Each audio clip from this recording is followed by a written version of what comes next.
Big Happy Day has produced short videos on a variety of topics with some of the nation's top teachers, changemakers, and experts. Please share them and help spread this amazing knowledge. Go ahead, have a big happy day.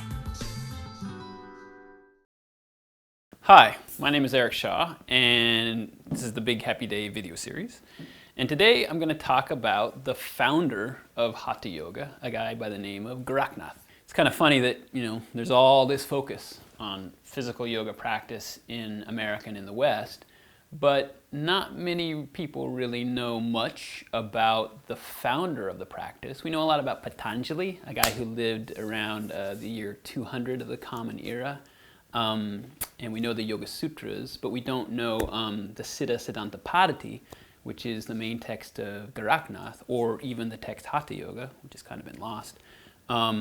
And some of the texts that come in the Hatha Yoga canon, the physical yoga practice. So if we do that, if we jump about 1,000 years back to about the 10th or 11th century when we figure that Gorakhnath was alive, we find this character, Gorakhnath, who was in a tradition of Tantra, and a particular tradition in the Tantric tradition we call the Siddha tradition.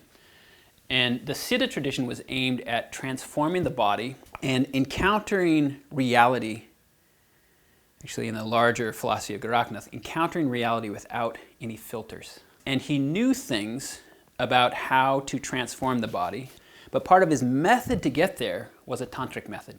Tantra gives us a philosophy that affirms all of reality. It's not heaven and earth. Earth is heaven. You've got a philosophy which sees all of reality as an emanation of the goddess. It's all beautiful.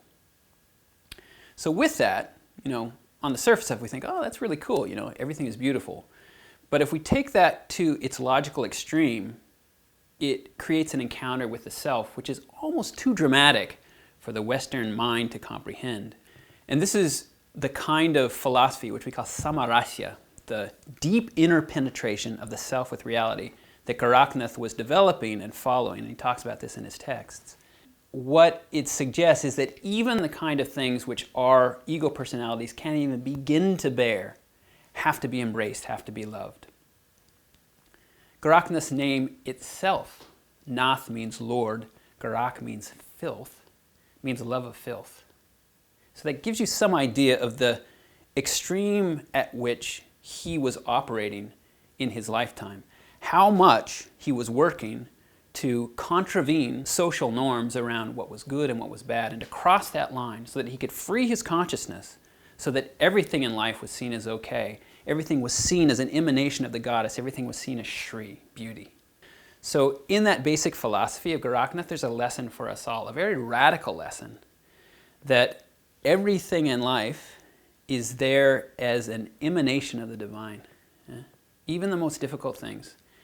And even though we may not approve of them, we must accept them. We must affirm them as part of the okayness of life. And that actually, in the end, is going to empower us. So there's a great, great lesson from the teachings of Gorakhnath, the founder of Hatha Yoga, a guy we don't often look at. I hope this was of value of you. Blessings on your day.